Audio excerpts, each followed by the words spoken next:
6:49, your top stories this Wednesday in your Smart Start. A woman convicted of driving through a red light and striking an ambulance in Rochester while under the influence. The conviction for manslaughter and DWI charges comes nearly 2 years after this deadly crash in Rochester. Jamila Evans was 19 years old at the time of the crash in June 2021. Autumn Johnson, a passenger in her car, was killed. Police found Evans drunk and high on marijuana and say she ran through flashing red lights at Central Park in North Goodman, hitting an ambulance with its lights and sirens on. A second passenger and both crew members on that ambulance were hospitalized that night. The state's top cop here in Rochester announcing the results of a large drug bust spanning multiple counties with the help of law enforcement. AG Tish James says the 2-year-long investigation seized more than $9 million in drugs, 19 guns, including ghost guns, and $440,000 in cash.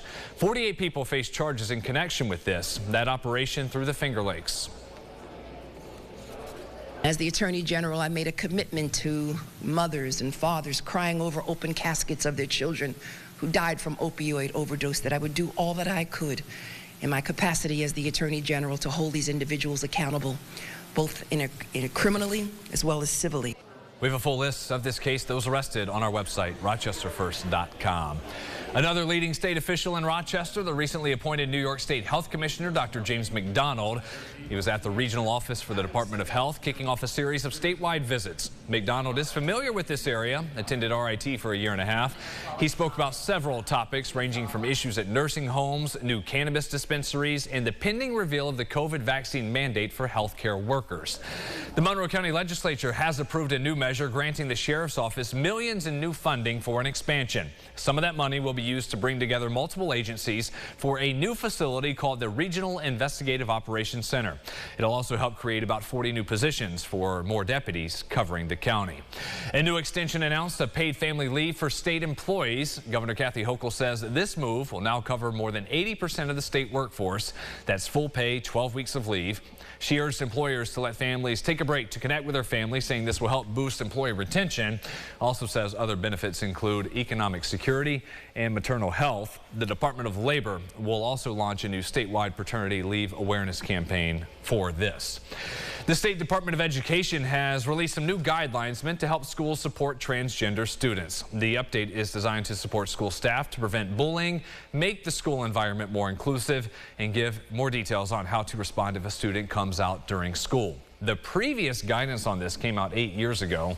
It's all part of a response to a rise in anti-LGBTQ+ bills in state legislatures in other states around the country. Families here in Rochester now have easier access to fruits and vegetables to put on the table.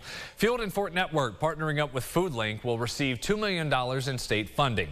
Mayor Malik Evans explains that money, with that, the city will be able to expand beyond the already 64 curbside markets in Monroe County. Double Up is an incentive program matching SNAP benefit dollars, dollar for dollar, up to $20 a day. Reaction here to a major piece of legislation that passed through Albany this session. That is the Clean Slate Act. It will seal certain conviction records after someone is released, but not forever, and not every crime is covered. Jatira Marsh heard from a local lawyer and has a breakdown of what this will do. Jatira.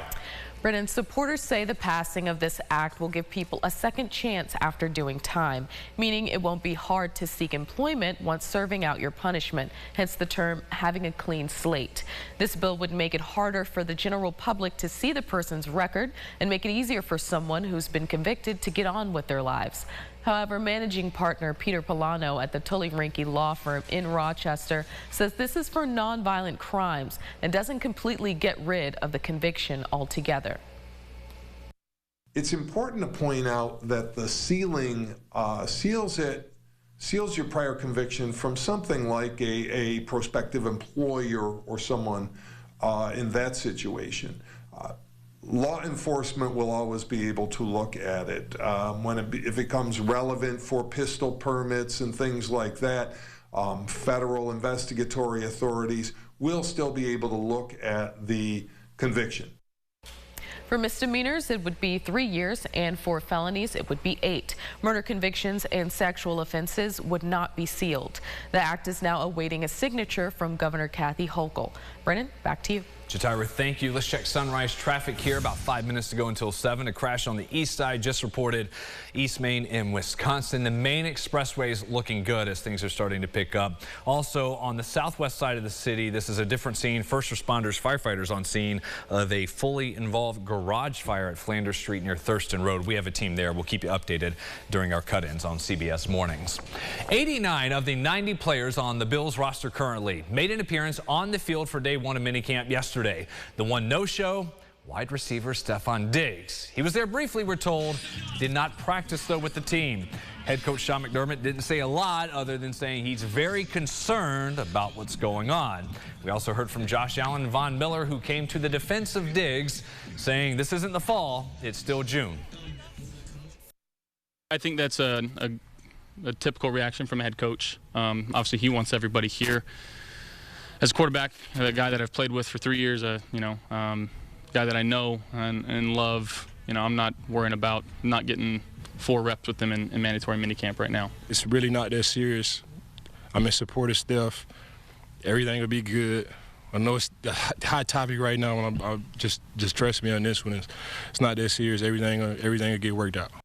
We'll see. We had all that come out. Everyone thought immediately back to the end of the season. A little bit of a dust-up confrontation with Diggs and Josh Allen on the sideline. And Diggs last night on Instagram said in part, if them lies help you sleep, better tell them, big dog. So is that Josh Allen? Is that McDermott? We will see with our sports team today. Stirring the pot. Yep. We shall see. It's early. Football not for a couple of months. We've got school to go to. It's still a rainy day for you. Bus Stop Forecast, I'm going to be retiring this graphic late next week as we just have a few days of school left. Tomorrow we are dry. More rain showers Friday. All right, thank you, James. Stay dry this Wednesday with the rain jacket or umbrella. We'll see you back here in 30. Follow News 8 wherever you are on RochesterFirst.com, Facebook, Twitter, and on our app for news and weather.